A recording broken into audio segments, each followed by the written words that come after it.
करगे पर बुनी मेहनत ने दिलाया देश का सबसे बड़ा सम्मान। शाह मोहम्मद अंसारी ने दुनिया तक पहुंचाई बनारस की पहचान। जिस करगे की आवाज में एक परिवार की पीढ़ियां पली बढ़ी, उसी करगे ने आज मोहम्मद शाह अंसारी को देश के राष्ट्रीय मंच तक पहुंचा दिया। वाराणसी की गलियों में आज भी कई घर ऐसे हैं जहां सुबह की शुरुआत मशीनों के शोर से नहीं बल्कि करगे की आवाज से होती है। धागों को जोड़ते जोड़ते यहाँ के कारीगर सिर्फ साड़ियाँ नहीं बनाते बल्कि सदियों पुरानी भारतीय विरासत को जिंदा रखते हैं। इन्हीं कारीगरों में एक नाम है शाह मोहम्मद अंसारी, जिन्होंने अपने पारंपरिक हुनर को अपनी पहचान बनाया और अब इसी हुनर के दम पर देश भर में सम्मान हासिल किया। वाराणसी के चोलपुर के रहने वाले शाह मोहम्मद अंसारी को 7 अगस्त 2026 को राष्ट्रीय हथकरघा दिवस के मौके पर राष्ट्रपति द्रौपदी मुर्मू ने संत कबीर हैंडलूम अवार्ड से सम्मानित किया। उन्हें यह सम्मान ऐसी पारंपरिक बुनाई को बचाने के लिए दिया गया जिसके सामने आज मशीनें और बड़े पैमाने पर होने वाले उत्पाद की वजह से खत्म होने का खतरा है।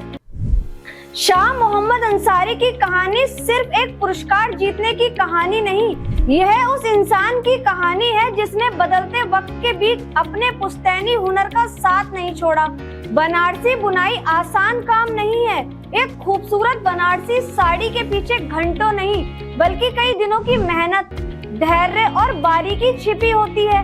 रेशम के धागों के साथ जरी फूल पत्तियों की डिजाइन और महीन काम को करगे पर उतारने के लिए कारीगर को वर्षों का अनुभव चाहिए। इसके अलावा अंसारी ने इसी हुनर को अपनी ताकत बनाया। उन्होंने पारंपरिक तकनीकों को संभालने के साथ साथ नई पीढ़ी को इस कला के साथ जोड़ने की कोशिश की है। जब भी बनारसी साड़ी का नाम आता है तो हमारे सामने खूबसूरत रंग, रेशम और जरी की तस्वीर उभरती है, लेकिन इस खूबसूरती के पीछे उन बुनकरों के हाथ होते हैं जो पीढ़ियों से इस कला को आगे बढ़ाते आए हैं। लेकिन क्या आपको पता है, बनारस के मुस्लिम बुनकर परिवारों का इस परंपरा में खास योगदान रहा है। जुलाहा और अंसारी परिवारों में ये हुनर अक्सर पिता से बेटे और एक पीढ़ी से दूसरी पीढ़ी तक पहुंचता रहा है।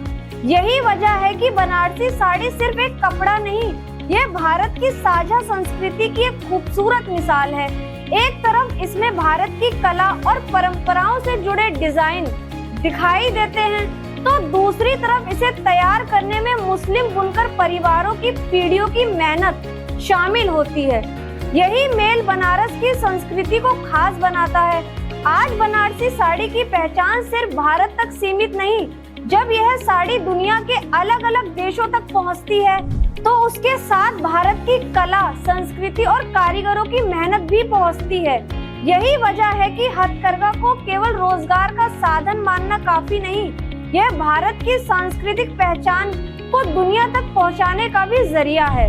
इसलिए शाह मोहम्मद अंसारी की उपलब्धि इस बात को साबित करती है कि पारंपरिक हुनर को सही सम्मान और सही अवसर मिले तो एक स्थानीय कारीगर भी राष्ट्रीय और अंतर्राष्ट्रीय मंचों तक पहुंच सकता है।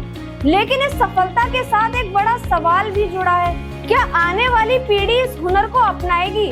आज मशीनों से कम समय में बड़ी मात्रा में कपड़े तैयार हो जाते हैं। ऐसे में हाथ से होने वाली बुनाई को बचाए रखना आसान नहीं है। इसलिए जरूरत सिर्फ बुनकरों को सम्मान देने की नहीं बल्कि उनके हुनर को ऐसा भविष्य देने की है जिसमें अच्छी कमाई, बेहतर बाजार और सम्मान मिले और युवाओं को पारंपरिक बुनाई के साथ नई डिजाइन, तकनीक, डिजिटल मार्केटिंग और ऑनलाइन बाजार से जोड़ना समय की जरूरत है। शाह मोहम्मद अंसारी का सम्मान इसलिए खास है क्योंकि यह सिर्फ एक कारीगर को मिला पुरस्कार नहीं, ये उन तमाम बुनकरों के लिए उम्मीद है जो आज भी अपने हाथों से भारत की पहचान तैयार करते हैं। चोलापुर के एक करगे से शुरू हुई ये कहानी राष्ट्रपति भवन तक पहुंची है।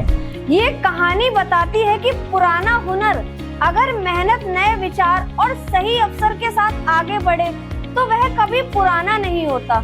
शाह मोहम्मद अंसारी ने धागों से सिर्फ बनारसी कपड़ा नहीं बुना, उन्होंने अपनी मेहनत से विरासत, पहचान और भविष्य को एक साथ जोड़ दिया और शायद यही इस कहानी की सबसे खूबसूरत बात है।